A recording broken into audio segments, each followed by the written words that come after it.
Legend of Total War here, and today I'm talking to you guys about the units that you should always recruit for your campaigns based around every race on Legendary difficulty for Mortal Empires. So this is the opposite to that video I made a little while back where I spoke about the units that you should probably avoid recruiting, that you'd be fine not ever putting into your armies for an entire campaign and you do just fine.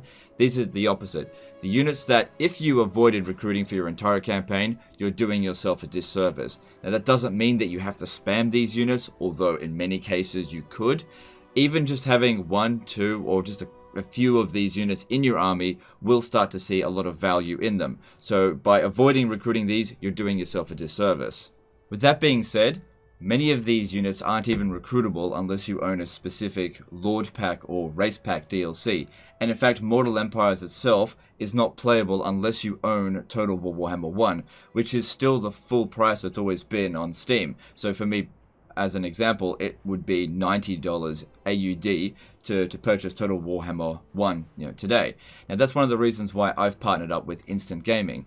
So Instant Gaming sources reputable Steam codes from developers and publishers and gets them to you guys at a significant discount. So taking Total War Warhammer as an example, it's currently on Instant Gaming at 83% off, which is obviously a huge discount.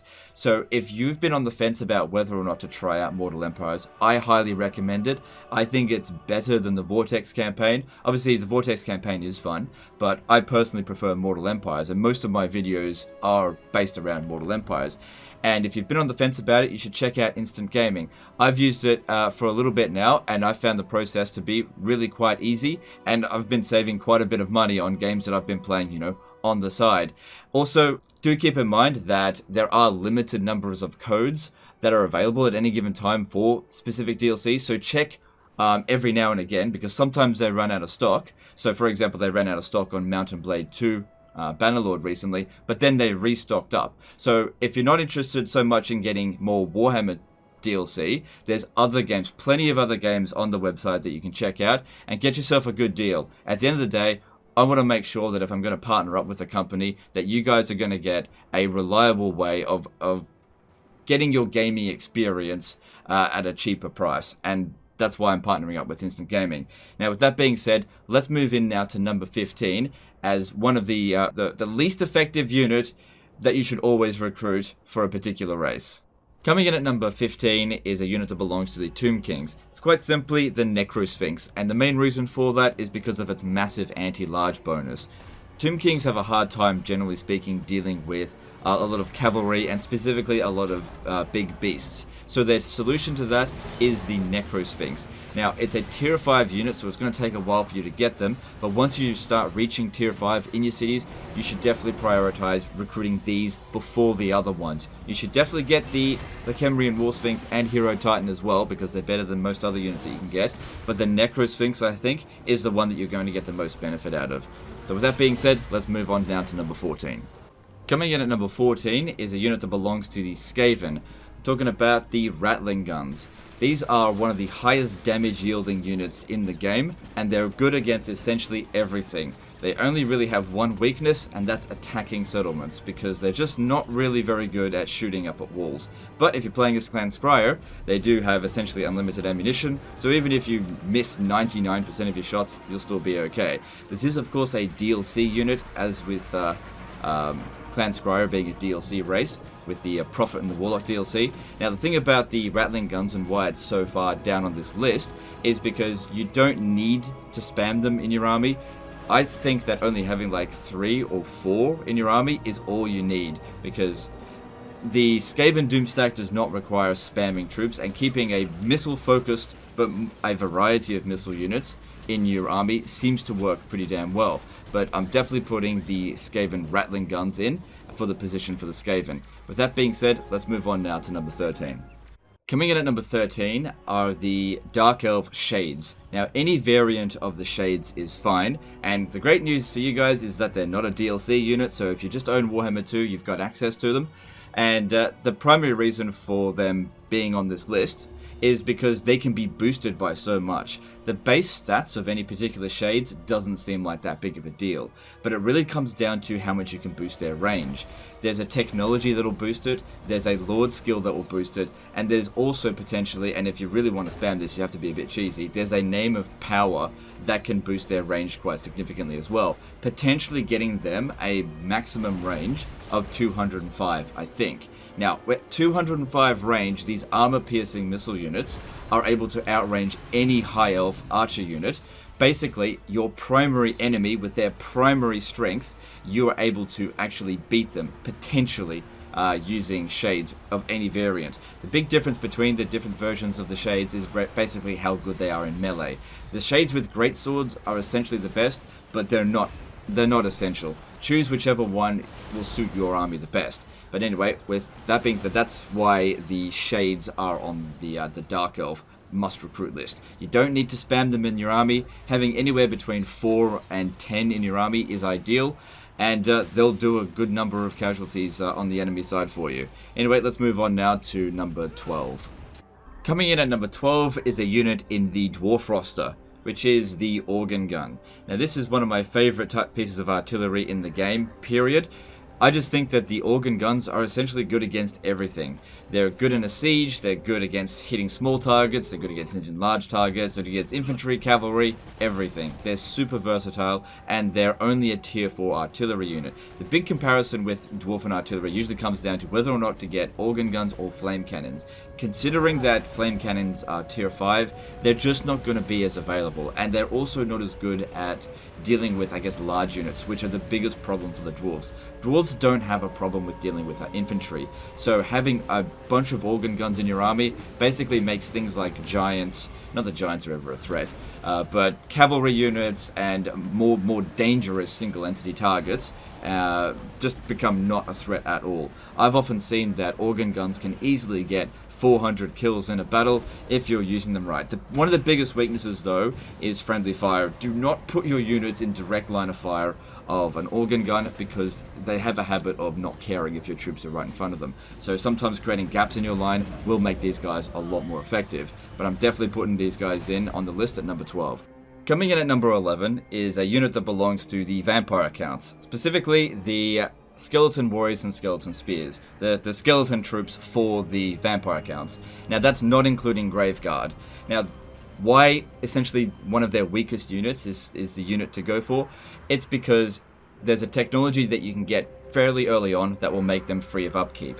Now if you know anything about warfare, one of the big things about it is that it's largely based around money. Economy makes a huge difference as to who's going to be effective in a war. Cutting down your costs on your units is one big way of making them more effective, even if they're not necessarily as strong.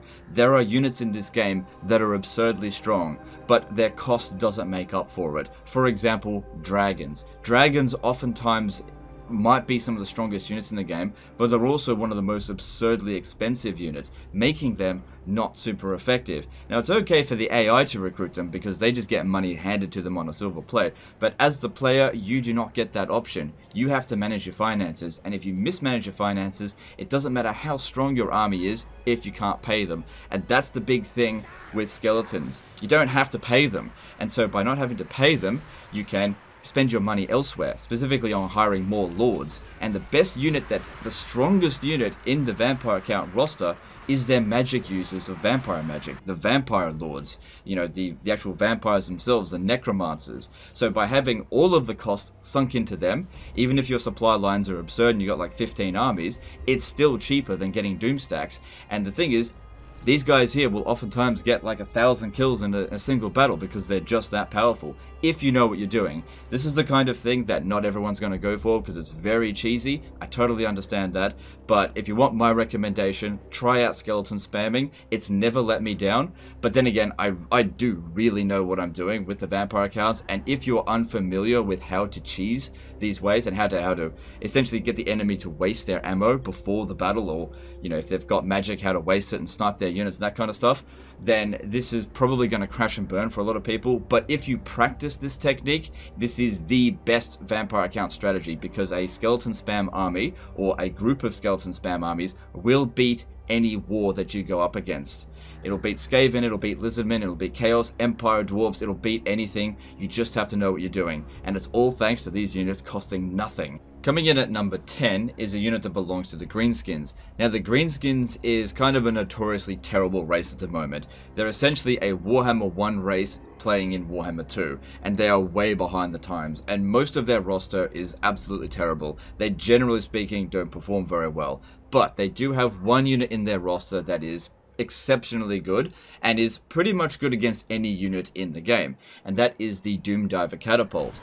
So the Doomdiver Catapult, it doesn't matter what you target, it's pretty accurate against it. Even if it's a small single entity to an infantry unit to a big ass dragon ogre Shaggoth, it has a good amount of armor piercing damage and will, generally speaking, be able to dish out its worth in damage in every single battle, making it an extremely versatile unit. The only big downside to it is it takes 3 turns to recruit, it's a little bit on the expensive side, and it's kind of a pain in the ass to get in the first place because you have to research quite a bit in order to get there. So it's hard to get, but once you get them, they should form essentially the backbone of your army with the support of Ragnarok Spiders, which again is another unit that's exceptionally difficult to get, exceptionally expensive, but really does perform quite well. Those two really are a good combination, and every other greenskin unit is essentially garbage.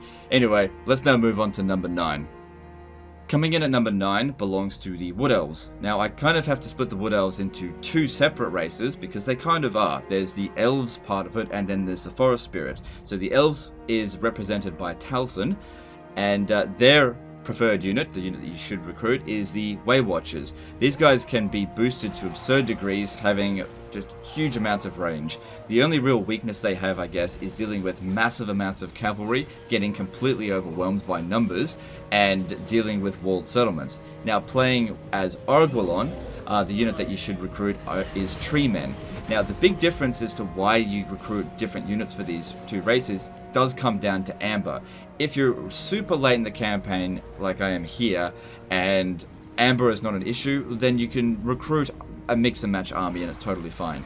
But at the beginning of the campaign, the part where it really matters, you should be spending your Amber not on units, but on upgrading the Oak of Ages, upgrading your main tree settlements, and doing your technologies. After you've done all of that, and only after you've done that, should you recruit these units in their opposing armies. And that's all I have to say on the Wood Elf side of things. A little bit complex, but those are the units that I recommend. Coming in at number 8 is a unit that belongs in the Empire roster, specifically the Hellstorm Rocket Battery. Now these are probably the best anti-infantry artillery in the game. This thing can just delete any kind of infantry unit with absolute ease, provided it's at relatively long range. It's not so good using this at close range because it'll probably hit a lot of your own troops. So the thing is with the Empire is that your primary enemy is going to be Greenskins, Norska, and Chaos, and their best units are usually going to be infantry based, like the Chosen, the Marauder Champions, and Black Orcs. And this unit here will just get rid of them.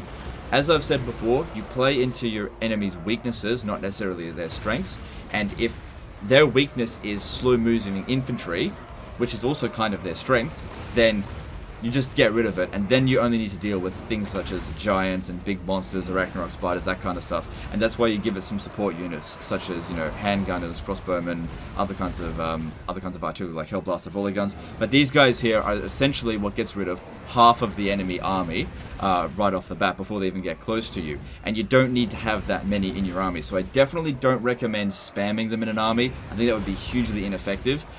You only need, say, 4 or 5. Any more than that, and I think you're just going to get diminishing returns. But I highly recommend getting Hellstorm rocket batteries as soon as possible. They're a tier 4 unit, they're quite affordable, and they will make the mid-game a lot easier for you. And they're especially good in a siege as well. Coming in at number 7 is a unit that belongs in the Bassman roster. So this unit here isn't necessarily like one of the strongest units in the game, but why it's ranked probably higher on the list than you might think is more of about that the Bassman roster in general is kind of lackluster, but this unit here is like by far the strongest unit in their army, and that is the Cygor. This is essentially the only artillery piece that they have, and it's a really good one at that. And it's not just an artillery piece, it's also pretty good in melee. It's not quite as good as a giant, but when you take into account their missile damage, they'll actually outperform a giant quite easily. They're good against infantry, they're good against cavalry, they're good against pretty much everything except for small targets, which they just can't hit, but they can always just go into melee with them. And for their price, they're really quite effective, and that's why they've taken this position on the list. Coming in at number 6 is a unit in the Bretonnian unit roster, which is the Hippogriff Knight. So, when it comes to them though, I would not recommend just getting 1 or 2. If you're going to get them, it's better to get them in large quantities. Now, you don't have to go full army spam, although that is the most effective way to go about it. The reason why they're so effective is because when they go in and en masse charge in on, say, a group of infantry, they tend to cause a mass amount of stun lock. Even if they don't kill that many of the enemy units, when they land and attack the enemy units, they tend to drop them on their ass. So they're attacking the enemy in a huge blob, and the enemy isn't really attacking back. So while they're on the ground, if you don't feel like you're going to win in that engagement, you hit and then run, and you've essentially gotten free damage, and then you can simply go back in and do it again. This works better with larger quantities of Hippogriff Knights because the more of them there are, the more of them landing at a time, the more stun lock they're doing, and the easier it is to get out. The longer that you leave them in the blob, the harder it's going to be to pull them out if things start to look a little bit dicey.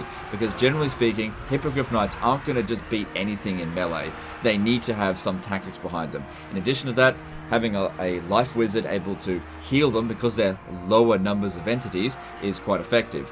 But you don't need to go full spam on it. That's just the most effective way, in my opinion. Anyway, let's move on now to number 5. Coming in at number 5 is a unit in the Vampire Coast roster, the Necrofex Colossus. Now, you don't have to spam this unit, but there's really no other troop in the Vampire Coast roster that's even close to being the same quality as these guys. They're artillery, which are considered undead, so you're able to use the invocation of Nehek and heal them, and they're good in melee. So like they're a cannon, an undead unit to heal, and essentially a giant in melee. They're kind of like even more powerful versions of the Cygor, except they don't quite have as much range. And if you've got a gunnery wight, you can keep giving them more ammunition, to a point. So they're incredibly versatile, and there's only like a couple of units in the game that they really struggle with, just because they're a little bit inaccurate against like small targets. But that being said, just sending them into melee in some cases is totally viable. Very few AI armies are going to be able to handle a Necrofex Colossus Doomstack, or even an army that's just got a few Necrofex Colossus in it. So that's why I highly recommend recruiting these units, because they're incredibly versatile, they're really not that expensive for what they can do, and they'll make your battles a lot easier. Anyway, let's move on now to number 4. Coming in at number 4 is a unit in the Lizardman roster, the Staggered On. Now, there are 4 variants of the Staggered On in the Lizardman roster, and I'll just go through them all briefly and as to which ones I'm talking about.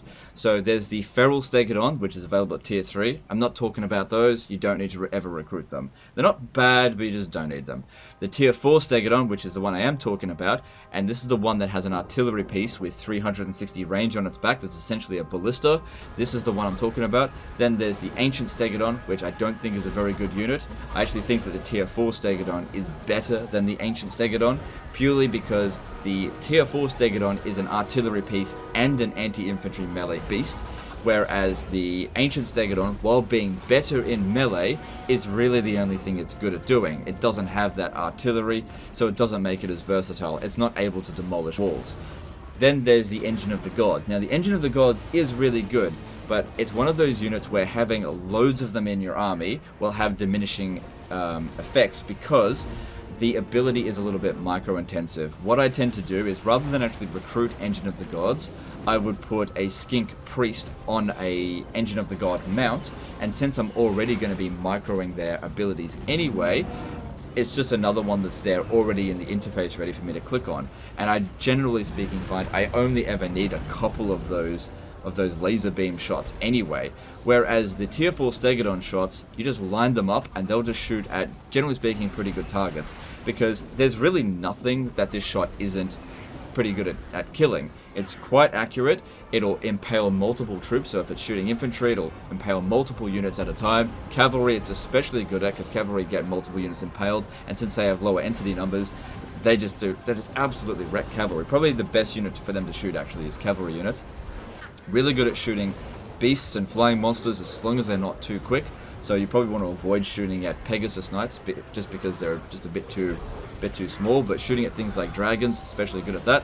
And the other thing I want to compare it to is the Bastiladon, because that's one of the big ones that was contested in the previous video, because I said you should never bother recruiting any of the Bastiladons because you got access to the tier 4 Staggered On.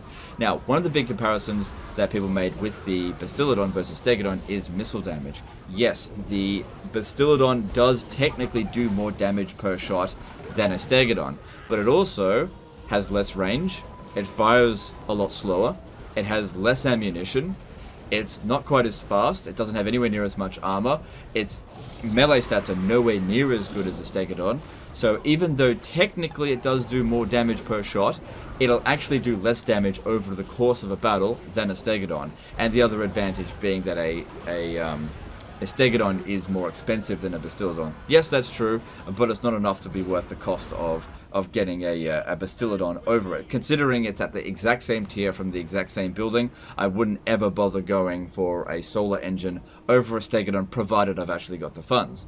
So that's my argument for the Staggered Ons. I've been using Staggered On spam stacks for ages, and it's, in my opinion, an unbeatable combination if you also put a life slant in there to heal them.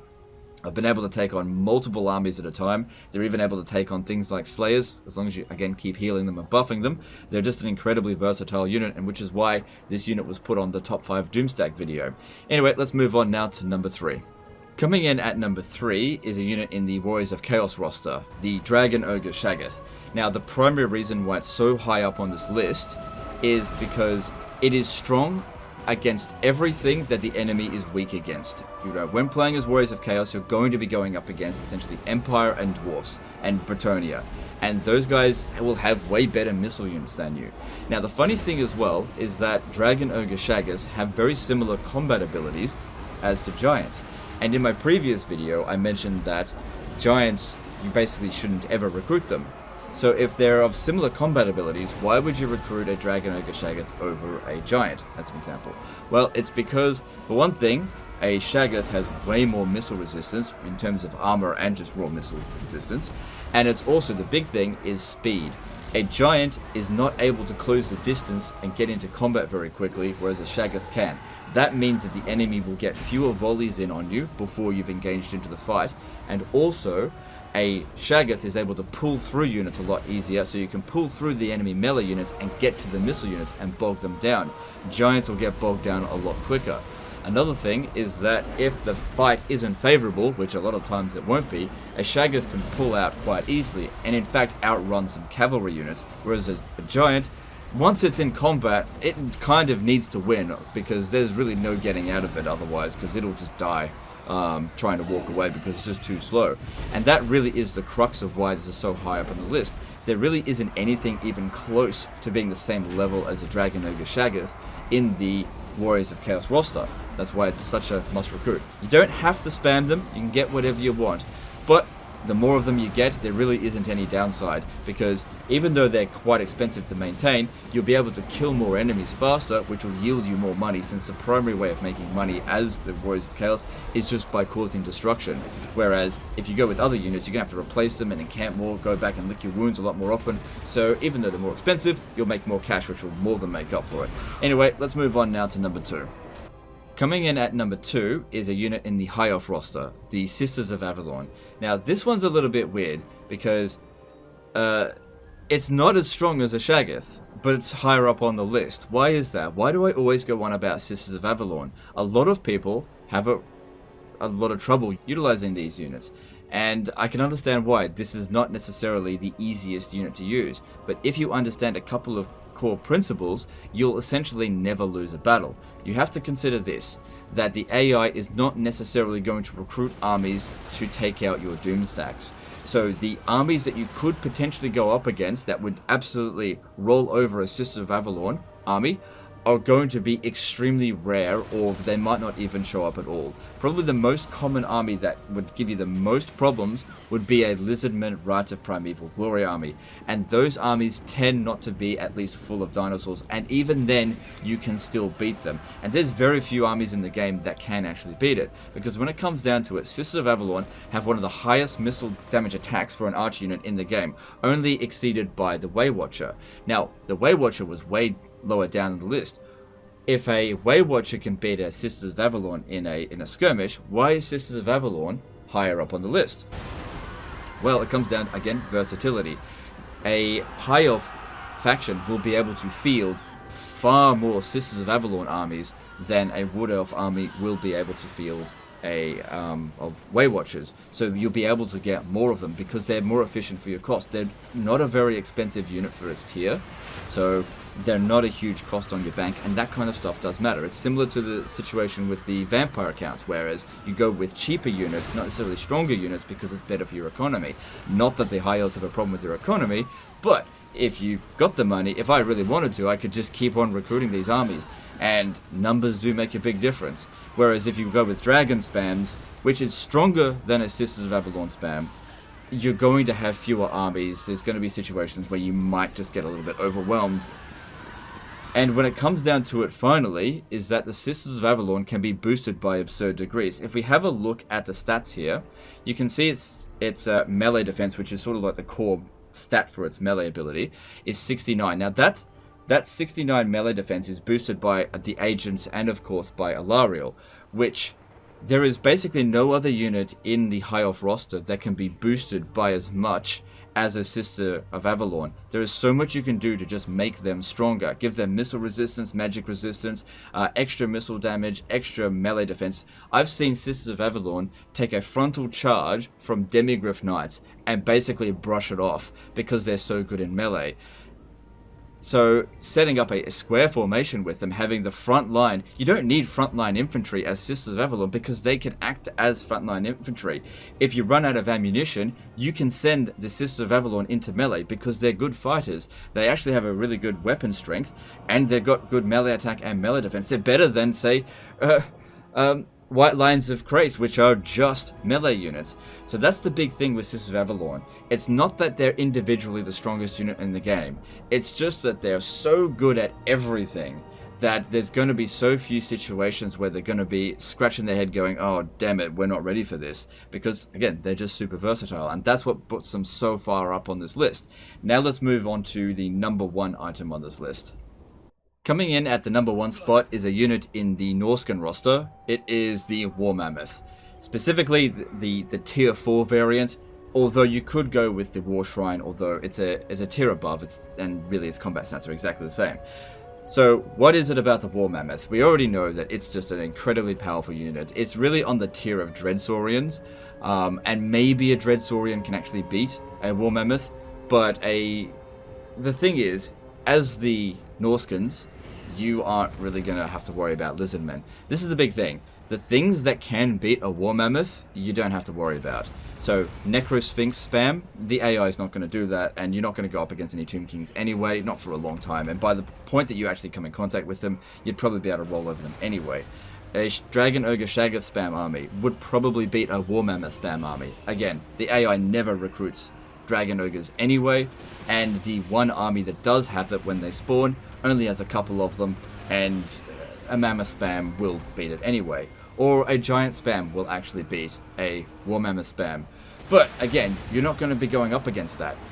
You should focus on units that are going to be for factions that you're going to deal with, not for factions that you're not going to deal with. So when it comes down to it, what are the enemies of the Norscans? It's the Empire, Bretonnia, and the Dwarfs, and maybe the High Elves. Well, when it comes down to it, all of those factions don't really have any units that are particularly good against Warmammals, because here's the thing, even Slayers, even Giant Slayers, don't stand a chance against Warmammals, and one of the primary reasons for that is because of the area of effect of its attack. Its base stats don't seem like it's that much, right? But here's the thing, a Warmammal, when it attacks like 7 to 10 units, right? I don't think there's any other unit in the game, save for maybe Dreadsaurians, that can kill as many units in a single hit as a War Mammoth. Have you ever used a War Mammoth line to charge into enemy infantry? Their line goes from full red to just gone in just a single charge because they just dish out so much damage to so many units all at once, even if their weapon strength is lower than other units in the game. And when it comes down to it, the rest of the Norscan roster is so terrible that this is the only thing that they have to stand a chance against the Order-Tide, which is a big problem at the moment, you know, at least in vanilla. Not so much of a problem in the Proving Grounds, but here's the thing. In the Proving Grounds, the strongest race in the game is Norsca, because they don't have to worry about supply lines, and not having to worry about the Order-Tide, they just become super powerful. In fact, look, let's not get too much into the Proving Grounds, because it's a big problem with Norsca in that. They are way too powerful if you know what you're doing. But when it comes down to it, War Mammoths are exactly what you need to just stomp on your enemy. Now, of course, some people aren't going to want to spam it, and that's totally fine. The great thing about War Mammoths is get 1, get 2. The more you get, the stronger you're going to be, but you don't have to spam them. But just understand this, every other unit in the Norscan roster is basically a piece of shit in comparison, especially giants. Anyway, with that being said, that's the end of this list. Hope you guys enjoyed it. Don't forget to check out the Instant Gaming link in the description below. If you haven't purchased some of the Warhammer 2 DLC, now's a good opportunity to try to get a good deal and experience the full gameplay, I guess, that this game has to offer. And there's other deals there as well. Anyway, that's the end of this one. Hope you guys enjoyed it. And if you disagreed with any of the items on this list, do feel free to leave a comment down below. I am curious because, for one thing, you guys did actually change my mind about bloated corpses. I believe I was actually wrong about bloated corpses. You guys actually, you convinced me. I don't like bloated corpses, and I certainly don't think they're one of the best units, but I don't think they're one of the worst units anymore either. But if you can convince me as to which items don't belong on this list either, who knows, you might convince me as well. Anyway, that's the end of this one. I'll see you next time, fuckers.